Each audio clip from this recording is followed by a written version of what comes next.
Hi, folks. With me today, Caitlin Rother, New York Times bestselling author or co-author of 14 books, including Dead Reckoning, Hunting Charles Manson, Secrets, Lies, and Shoelaces, Naked Addiction, Then No One Can Have Her, I'll Take Care of You, and Poisoned Love. So many of these titles. And then to boot, coming up April 27th of next year, 2021, Death on Ocean Boulevard, Inside the Coronado Mansion Case. Hi, Caitlin. Welcome. Thanks for joining me today. Sure. Thanks for having me. Not at all. So you have a very elaborate background in the genre of what you do. And I know we have authors that write mystery, and, the mystery buffs are going to go follow mystery. Your genre in particular seems like it's really more based upon crime novel or crime. Can we talk a little bit about your genre, how you came to it, and maybe how it differs from what other people might think of as a traditional mystery? Most of what I write is narrative nonfiction crime. So what that means is, in order for me to get a book contract, generally, there has to be a death. And so most of the time it's a murder, and I'm not going to get a contract unless there's a conviction, some kind of court ruling. So I started out when I was at the newspaper at the Union Tribune here in San Diego as a, mostly government politics reporter. And I started working on this case, on the Kristen Rossum case. I got some tips from my beat sources, essentially. And I ended up, kind of getting really interested in this story. And thankfully, the court reporter allowed me to come and cover the trial, which is not how it's normally done. That was his beat. But since I had started writing stories about the case because of my sources, he let me do it. And so that kind of started me off with the true crime. But my first book that I ever wrote was a mystery, a novel. And it took me a really, really long time trying to get it published. I could not get it published because it's one of those chicken and egg things. You have to start somewhere. And so I thought, well, okay, I'll put that on a shelf and I'll try writing nonfiction, since that's what I do professionally. And so I finally got my first book published, which was on that first case. And then finally, after getting another couple books under my belt published, I was able to get that novel published. And that's a crime fiction, and it's called Naked Addiction. So here we are, and I thought, well, I love writing fiction, but the true crime books that I write actually read like fiction. So I use fiction techniques to write nonfiction. And so it's all true. I don't make anything up. I don't embellish anything, because if I start changing things, then it's fiction. And I'm very strict about that. So it's not one of these inspired by deals. It is the truth. Truth is a whole other topic of debate, because everybody has their own truth. But I use facts and evidence, and I lay it out. I let the reader kind of decide.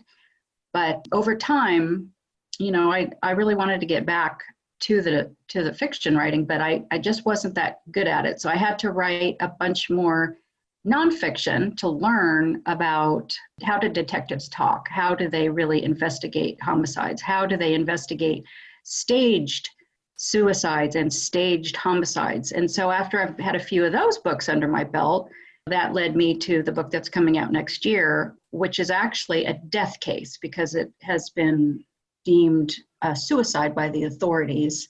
And I'm writing a sequel to my fiction.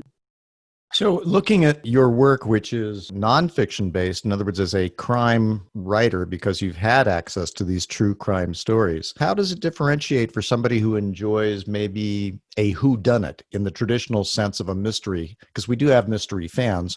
What's the differentiation then for the crime writing that you do? Is this more a long arc of a tale of true crime and kind of just really gets into the nitty gritty and the meat of the real detail of what happened in most of these books that you've written? Yeah, I mean, essentially, like I said, it's written like a novel. So it has scenes, it has characters talking to each other, but I don't make anything up.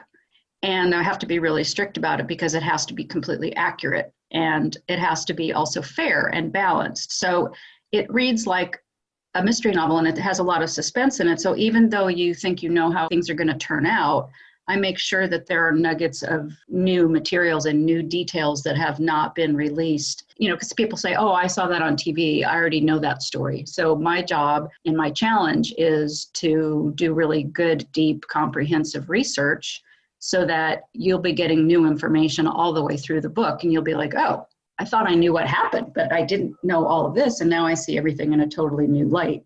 I have been compared to Anne Rule, who was like the queen of true crime. She's written, I don't know how many books. And I'm always been next to her on the shelf, and she's always taken up like 2 shelves. And I started out with my one little book, and slowly I started getting more books. And I'm up to, this will be my 14th next year. But I don't know how to say how else it differs, because it's cozy mysteries. Those are completely different because there's not that much detail. So there's police procedurals with mysteries. There's all different types of crime novels.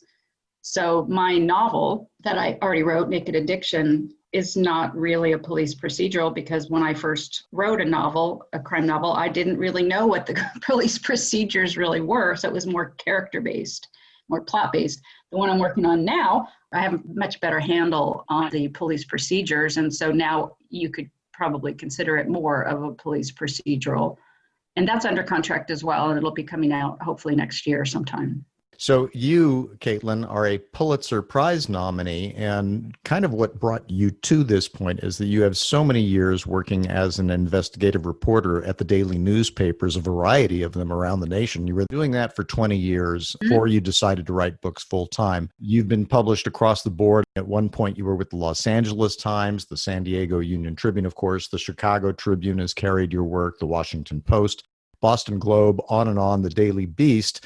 Can we touch a little bit about your backstory? How does somebody decide one day, gee, I think I'll go to work at a newspaper, bang on the door, and see if I can become the investigative crime journalist and get into all these facts from all of these supplies at downtown? When I was a senior in college, I went to UC Berkeley and I was majored in psychology. I started deciding I better get my life together, and I went into the Career Center, and I couldn't find anything that was interesting to me other than an internship at a radio station.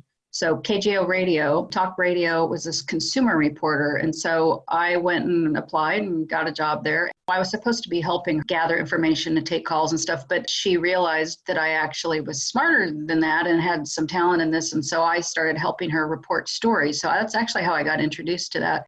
I took a journalism class and I started writing for the Daily Cal at the college, but at the time it was also the only paper in Berkeley itself, in the city. So I was writing stories. I had like the Wall Street Journal reporter actually was in town for something, covering something that I had covered, and called me up and asked me for my sources. I mean, it was kind of bizarre, but so I started out going, oh, well, this is fun. But I had like $100 in the bank and I needed to get a job. So I went to work for a cruise line. I worked in corporate communications and I was miserable. So I applied to journalism school. I got into 3 of the 4 colleges that I applied to, and I went to Northwestern, Medill, and basically learned how to do journalism and started applying for work. And I ended up in a tiny town in Western Massachusetts. So in those days, it was really hard to break into journalism. You had to go someplace really small in the middle of nowhere and work your way up. Today, it's very different because there's so many fewer jobs, but everybody's really young and they move up much faster. I see people on TV who are so young, and I kind of wonder, how much experience do they really have? And they're being asked for their opinions. And so, there's a lot of criticism of the media today, and I jump on the bandwagon. It's still really necessary. I think the reason we are where we are in this country with so much ignorance and anti-science and all this fake news nonsense is all because I believe the media has just been completely diminished and demolished in size and in scope. And we need good journalism. And so that's where I come from. I went into it for idealistic reasons. I wanted to right wrongs and put out the truth. And so that's still where I am today. I just couldn't do it at newspapers anymore because there wasn't any room in the newspaper. I was always writing things that were too long. Even today, I'm always writing too long. I'm always having to cut. So now I'm at 120,000 words in my novel. I need to cut 20,000 words. That's a lot to cut. Yeah, you can't just take Microsoft Word and just go ahead and just eliminate the word count, set it to scale. Right, but I was not a crime reporter. I was a politics and government reporter, and that's my background. So when I approach a case, when I choose a case, so let's just take Death on Ocean Boulevard, there often is an aspect where there's a question of whether the government agency, which in this case, there's two of them, the medical examiner's office and the sheriff's department, did their job properly. And so when you're looking at an investigation that's being challenged as flawed or incomplete as it is in this case, and my very first book, Poison Love, again, the reason I got involved in that is because I was a government reporter and I was covering it from the aspect of government incompetence. So basically, they had a toxicologist in the medical examiner's office who was stealing drugs because they weren't stored properly. And she took them home and she used them to sedate and poison her husband with them and then staged a suicide scene. And then she convinced her boss, the medical examiner, to do some shoddy autopsy. Of course, he didn't know what had happened. And so by the time they had the autopsy, he'd already had all of his organs removed because she had him signed up as an organ donor.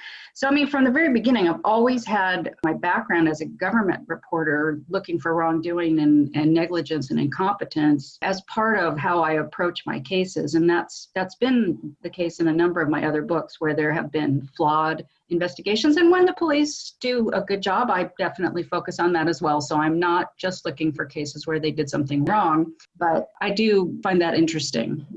It sounds like, just from what you've described in the premise of the one true story and the book that you've woven, truth is stranger than fiction. That was an amazing, compelling story, and yet there it is, based in reality of what happened. Well, and those are the ones I pick, Yeah. I don't like the gruesome, bloody. I have written a couple of those, but there was one book, it's called Body Parts. I spent 9 months in the head of this killer who tortured and raped these troubled women that he picked up. He was a trucker.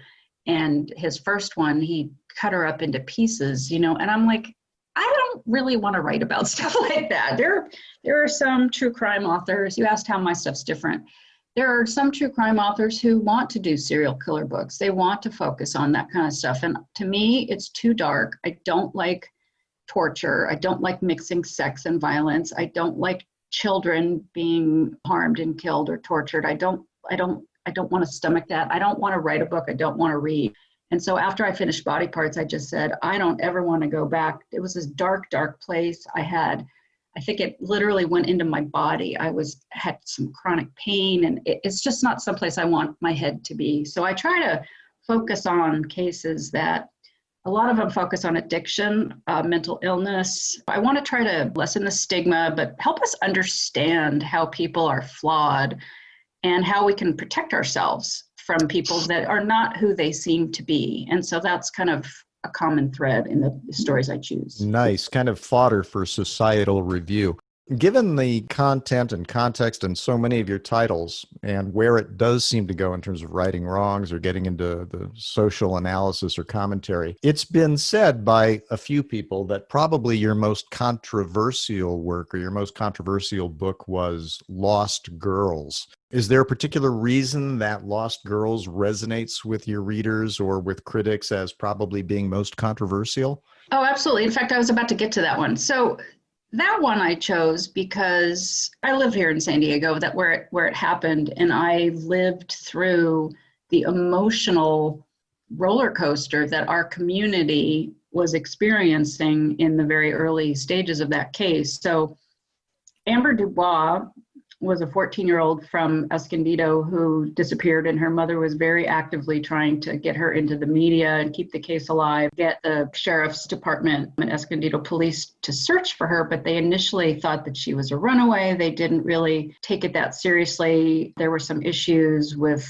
the way that the mom was criticizing the police, and it was just didn't really go that smoothly. So they didn't find her. They looked, but they, were late in starting, and I think they thought there was something else going on.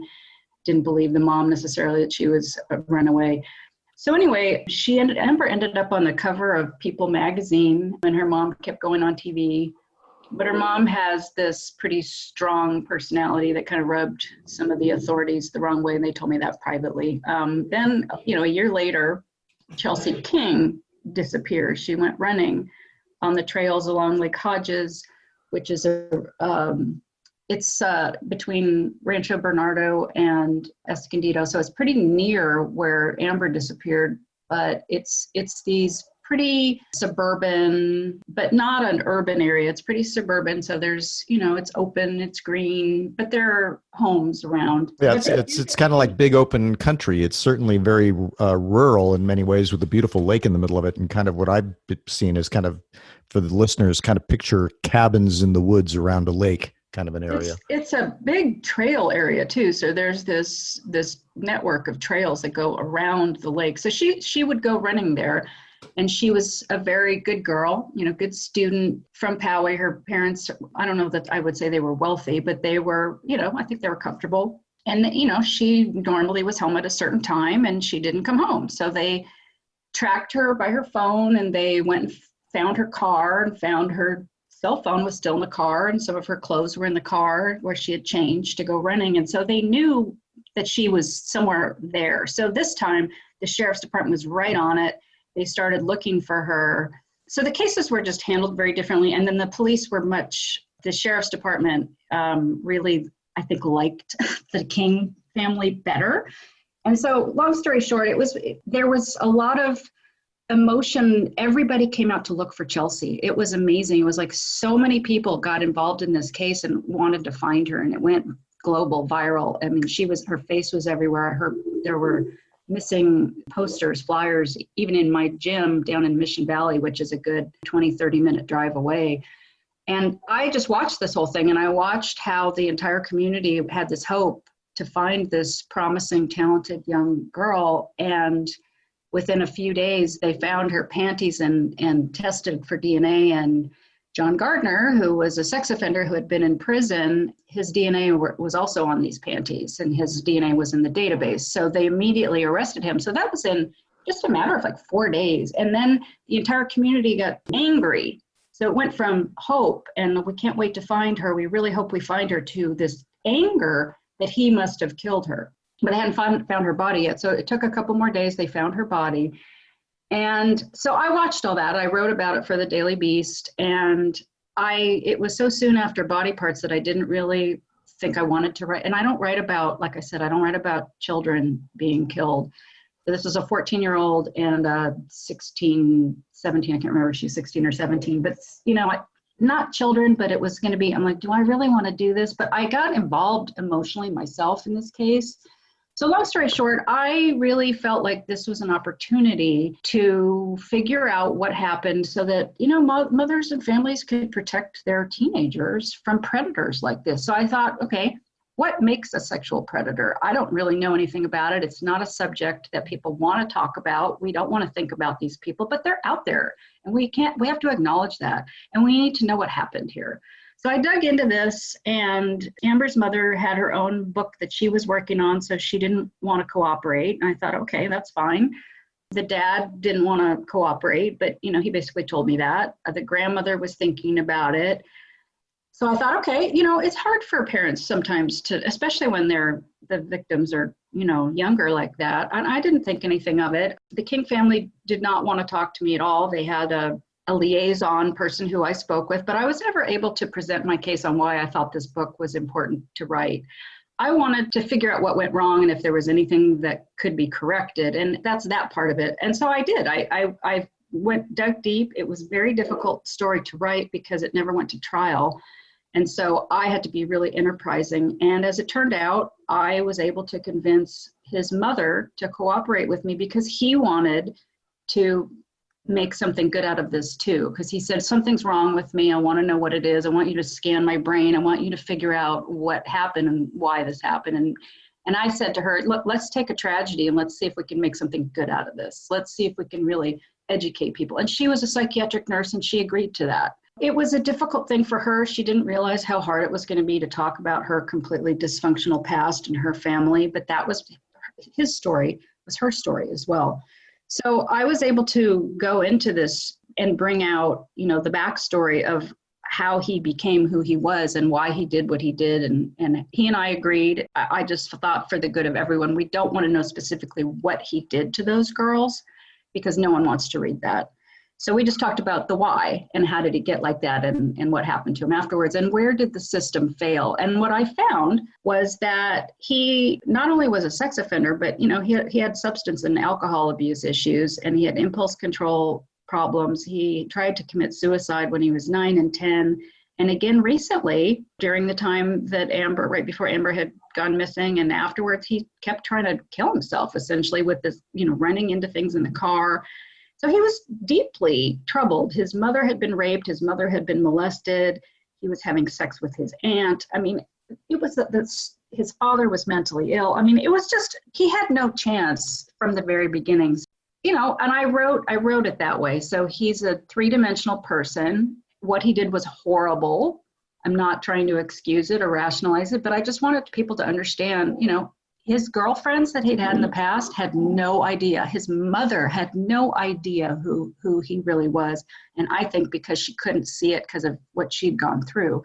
So, I mean, I told that story. I was as sensitive as I could to the families. I told their stories based on what they'd said in the public domain on TV, and there was plenty of that. So you couldn't even tell that I hadn't interviewed them. Except right when the book came out, Amber's mother decided she was going to stir up trouble and basically conducted a campaign against me, attacking me personally and professionally for writing this book, as if I had never given them the chance to talk to me and as if they had told me from the beginning not to write it, none of which was true. So I just basically, I just said, well, they're grieving and they're mourning and I'm not, this isn't a fight I want to win. I'm just going to try to be as gracious as possible, tell them I'm sorry that this book hurts them, but it's not just their story. Nobody owns these stories. And it would have been nice if I had their blessing, but they didn't tell me from the very beginning not to write it either. So it was, I thought, kind of disingenuous of them to come out once the book was out and make this whole thing. But that's what made it so controversial, was that the media loves to cover conflict. And so she showed up at my first book signing at a Barnes & Noble in Mira Mesa. There were 5 TV cameras who covered the whole thing. And she marched in with the women in orange t-shirts in the middle of my book signing talk. And I let her talk, I let her speak, and it was fine. But the media wanted to make it into a battle. I actually, there was a whole lot of back and forth also in the media covered it. When you look at the comment section underneath, we used to have those, I don't think they have them anymore. There were people who were attacking me, but there were a lot of people who came out and said, look, this is a First Amendment thing. She's trying to do something good. She was very sensitive in the way the book was written. And the people who were attacking me had not even read the book or picked up the book or looked at the book. They were trying to support this campaign about the book existing at all. So there was this 1-star campaign on Amazon, which is not what it's for. And they basically tried to tank the book. But what they ended up doing is helping me sell it and get the word out. I was on the top news story on every single channel that night. It didn't work. Yeah, well, I can understand, of course, with the media flames and fires, how basically that would create a controversy. But, given what the media does, you've been around the block a few times with the media. It seems to me you've done probably more than 200 media appearances on a variety of episodes of network and local, between, network shows like 2020, People Magazine investigates, Crime Watch Daily. You've actually been as far as Australia's World News. You've been on Nancy Grace. So you are also a TV crime commentator, right? So it isn't like you've been shy of the media. Well, and I come from the media. And so I was not thrilled with the way they covered that. I didn't think they did a good job. They led with, the wronged parents, when in fact, that wasn't really what was happening. But I got more speaking engagements due to that whole controversy than any other book. I mean, I've been asked to speak at conferences to talk to authors, aspiring authors, about how to handle controversy and what to do. because like I said, I just, I didn't fight with them. I just tried to remain as gracious as possible and explain my intentions were good for writing the book, and that I was just trying to highlight the flaws in the system. And I said, hey, you know what? If this is what it took to get the anger going, then let's redirect that anger to fixing what's wrong with the system. Because don't shoot the messenger, but because there were a number of other issues that I found as well with the correctional system and the state mental health system, and the state parole system, state correctional system. They all screwed up in this case. Again, I'm bringing in my governmental background and covering flaws in the system. And so that's partly also what made the book meatier. So, Chelsea's Law was passed. Nathan Fletcher, who I think generally does a pretty good job. I like what he's doing as county supervisor right now, pushing for safety with the pandemic and everything. But, he put this law together, Chelsea's Law, and basically I looked into it, and it's a lot of sausage making, and a lot of stuff that it was supposed to do didn't get funded. And so I covered all that in the book. Good for you. And as far as a variety of your TV commentary work and your TV crime, you've been on like what? Fans would recognize you from numerous shows on Netflix, Investigation Discovery, HLN, Reels, Oxygen, my gosh, Right.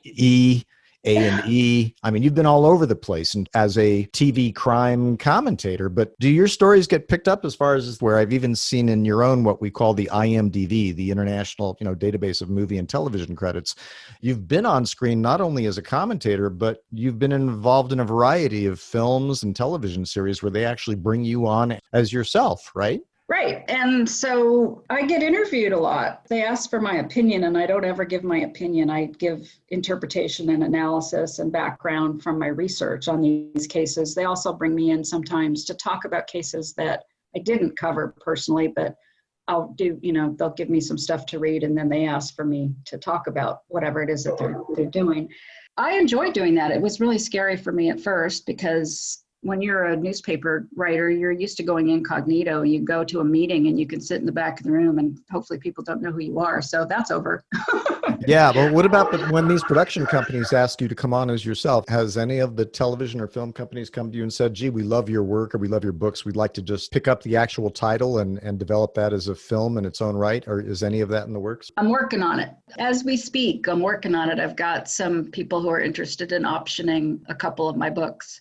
And that's happened before. It always takes a lot to get it to actually happen. I had a lot of interest in Poison Love. I had a lot of interest in Twisted Triangle. I've had interest from producers in a number of my books, but it takes a lot to get it all the ducks in a row and, everything lined up. But right now I do have some people who are interested in who are reading books now. And shopping books and pitching. And I had a producer approach me, wanted to make a limited series based around me. Do you have a cold case? And they tried to pitch that to Netflix, and it's been happening. It just hasn't come to fruition yet, but I'm hoping that 2021 it's going to happen because we need something good after this year, boy.